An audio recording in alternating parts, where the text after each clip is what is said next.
Hey friends, it's Vicky. Welcome back. Today we have a sewing video, which means that I have no idea what the heck I'm doing. I'm going to be showing you guys how I recreate a dress from the early 90s, and it's a 90s does 50s dress, which is just two of my favorite eras and combined, well, perfection. And this dress is from one of my favorite shows ever, The Nanny. I grew up watching it, watched the seasons so many times over and over. And I loved it not just because Fran is amazing, funny as heck, super relatable, super cute, pretty, but also because of the fashion. The fashion on that show is just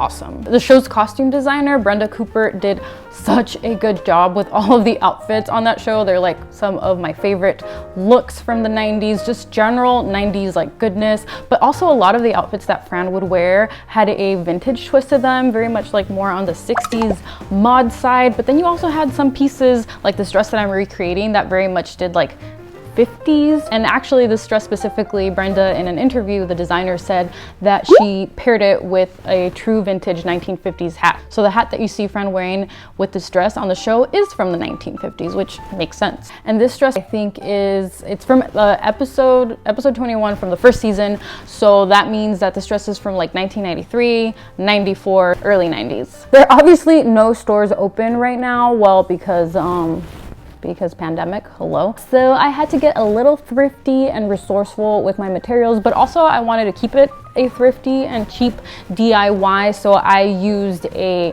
tablecloth to make this dress, and a pillow sheet, pillow cover, a pillow cover, and then also buttons from the Dollar Tree. So a cheap DIY for ya. Oh, and I also used no pattern, so a little unorthodox in the way I made it. I kind of eyeballed and did my own thing, guesstimated things a lot. Warning, if you are a sewing perfectionist and expert, look away now. And if you're not and you like doing your own thing like me, well, keep watching. So yeah, a little unorthodox in the way I made it, but I still did my best, very best to keep things neat and follow best practices where I could. And also, I mean, I'm a sewing novice, so I'm learning, so just keep that in mind. Okay, so with that said, let me walk you specifically through the materials I used to make this dress and how I made it. Okay. All right, so for my materials, like I said, I ended up using a tablecloth that I found off Amazon. This one more closely resembled the material for dress, and then I used a pillowcase, an old pillowcase that I had, some buttons from the Dollar Tree, a zipper, and of course, my thread. Okay, so starting with the front and back of the dress. Now, like I said, I used no pattern to make this dress, but I did need something to help guide me. So I used this blouse that I had thrifted that most closely resembled the top of Fran's dress. So I used it as a guide for the top half of my dress, and then from where the top of the shirt starts, I measured how long I needed my dress to be. Hers falls right below the knees, so I took that measurement for the length of my dress and added 2 inches for the seam later on. In case you're curious, it ended up being a total of 42 inches. And then I was ready to trace my dress onto the fabric, which I laid out and folded in half the long way. In case you are wondering, my fabric was just under 2.5 yards in length and 1.5 yards wide. Okay, so after I finished pinning down my shirt to trace it,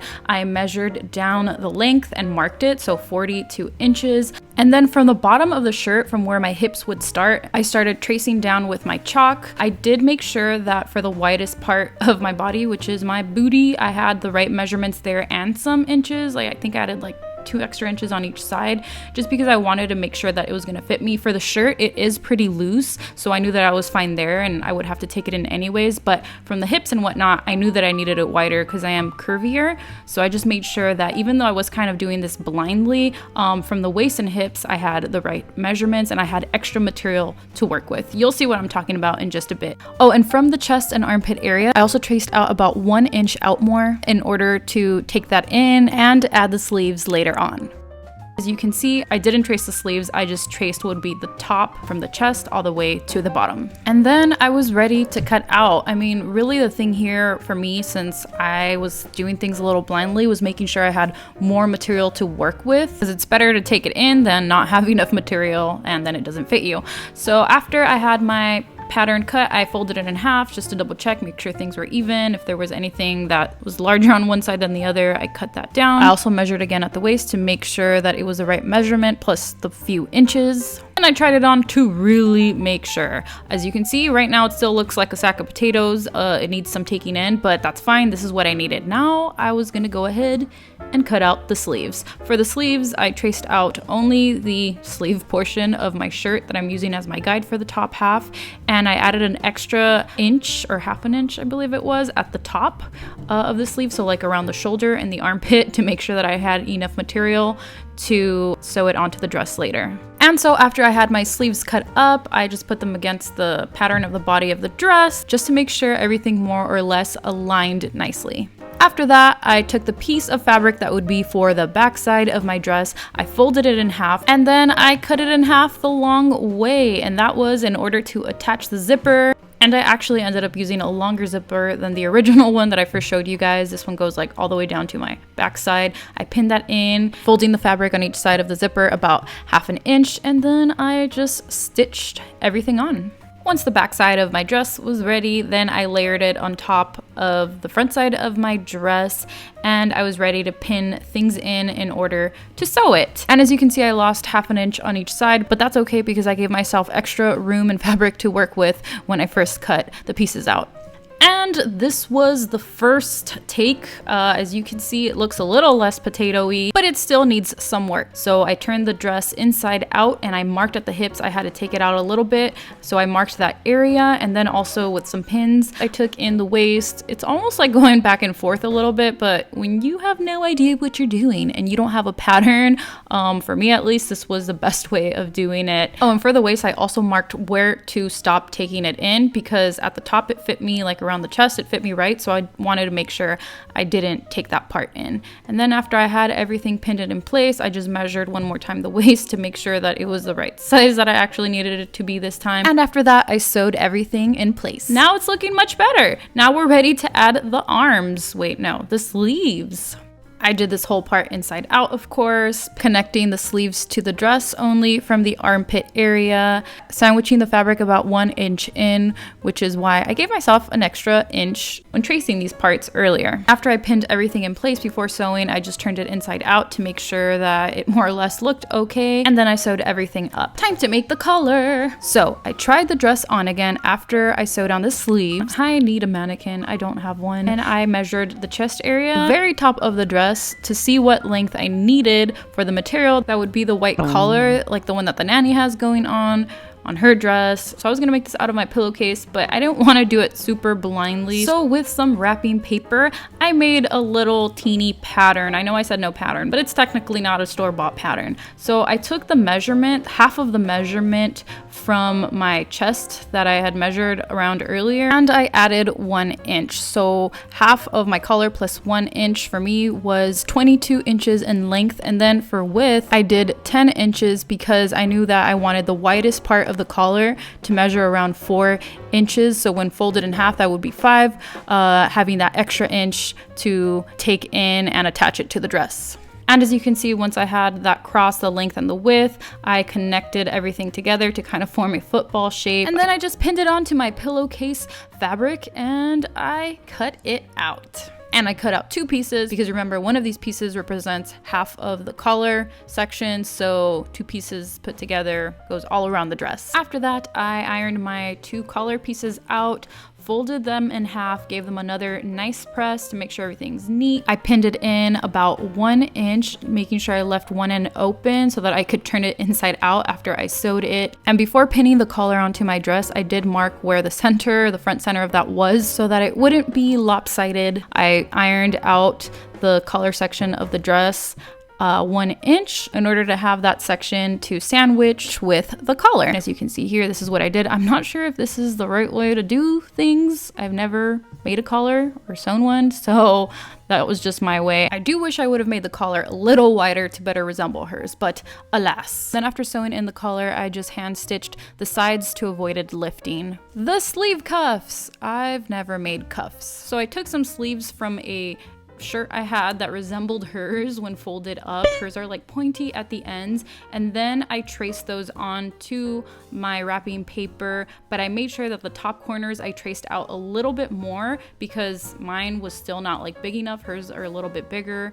The outer corners of the cuff, I traced out an extra about 1.5 inches on each side, and then I just connected that down to the wrist section, cut everything out. And then I had my DIY sleeve cuff pattern. On my pillowcase cover that was folded in half, I pinned on my sleeve cuff pattern and I cut it out, leaving all around about 1/2 extra inch or so of space in order to take this in from the top and the sides. And then once I had my 2 pieces ready, I sewed them like a pillowcase, like what it used to be, turned them inside out, and I was ready to attach to the sleeves of my dress. In order to be able to attach these, I did have to cut a slit on what would be the outer side of the sleeve, because if not, I would have difficulty sewing, and most shirts have this. And then after that, I pinned on my sleeve. As you can see, there's the opening I just cut.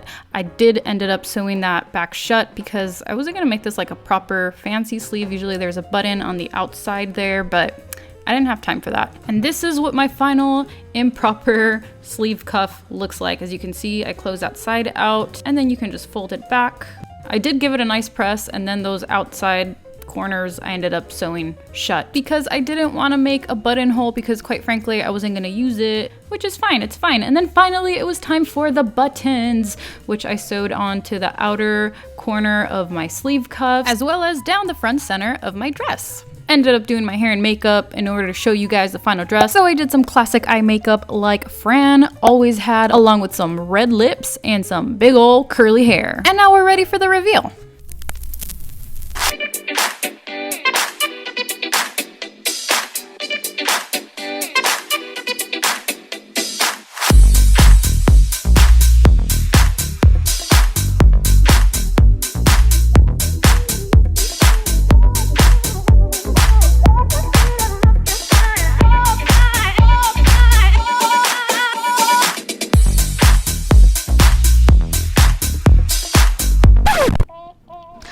It makes me feel like so fancy, like, oh, watch out, CC. This is what I mean when I say I love 90s does like vintage 40s 50s.